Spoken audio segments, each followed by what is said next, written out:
all flavorings are halal. True or false?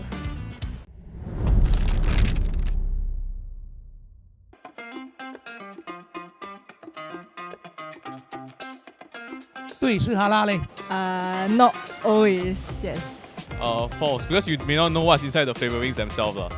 Today, we're diving into the world of flavor houses to find out what really makes a flavor halal, the hidden complexities behind it, and why halal certification is so important. When you eat your favorite snack or drink bubble tea, do you ever wonder where the flavor comes from? Behind every delicious taste is a flavor house where science and art come together. Flavor houses like Simrise create flavor compounds used in so many products worldwide. It's all very high-tech and precise, and they play a huge part in the food and beverage industry. Hi Suryani, thank you so much for having us here today. Honestly, my nose is so overwhelmed because there's so much going on.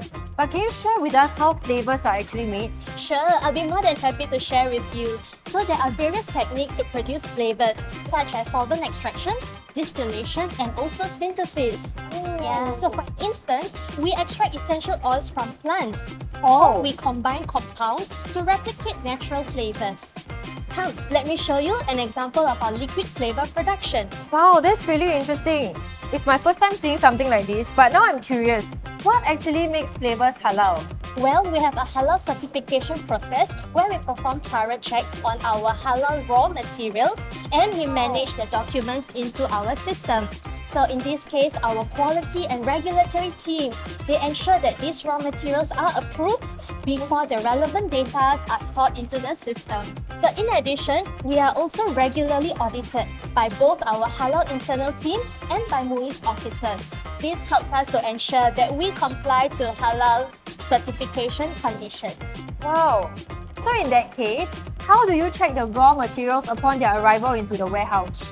We have an automated system in place to avoid human error. So this ensures that all raw materials are stored in their designated storage areas. And on top of that, we also ensure that only dedicated equipments are used in the production of halal flavors. Wow. Hey, like that, then we go and choose some flavors that I like lah. Maybe I can make shaker fries, nugget. This one is what flavor?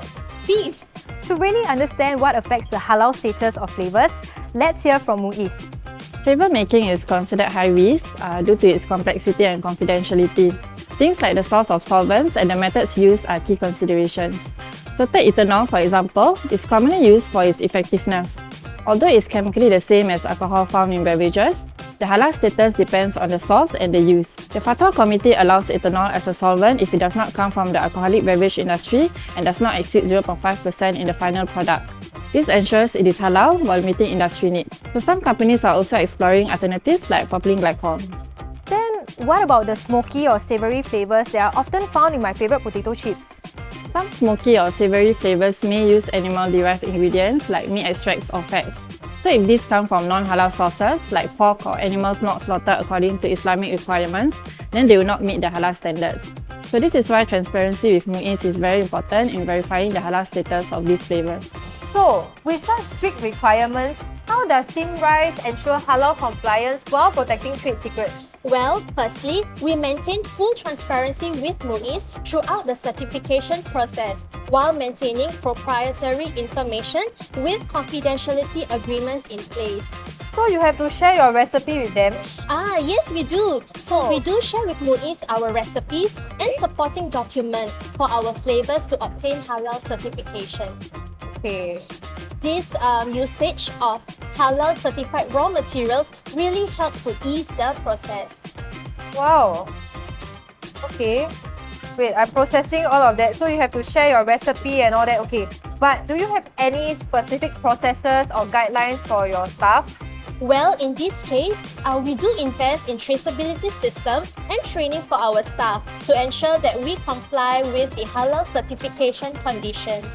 So with this approach, we are able to ensure that we meet MUIS requirements and at the same time maintaining intellectual property. So, are all flavorings automatically halal? The answer is no. Halal certification ensures that every step from extraction to final formulation meets Islamic requirements. So the next time you enjoy your favorite beverage or snack, remember the intricate process and immense effort behind halal certification. From hotels to bakeries, the global meat supply chain and flavor houses, halal integrity is a shared responsibility between certifiers, businesses, and consumers. And at the heart of it all is trust. So when you see the halal logo, you can be confident that the food meets the highest standards. This brings us to the end of the Halal Mythbusters series. I'm your host, Pamela, and thank you so much for being a part of this journey with us. Remember to stay curious, stay informed, and let's build a community of understanding and respect.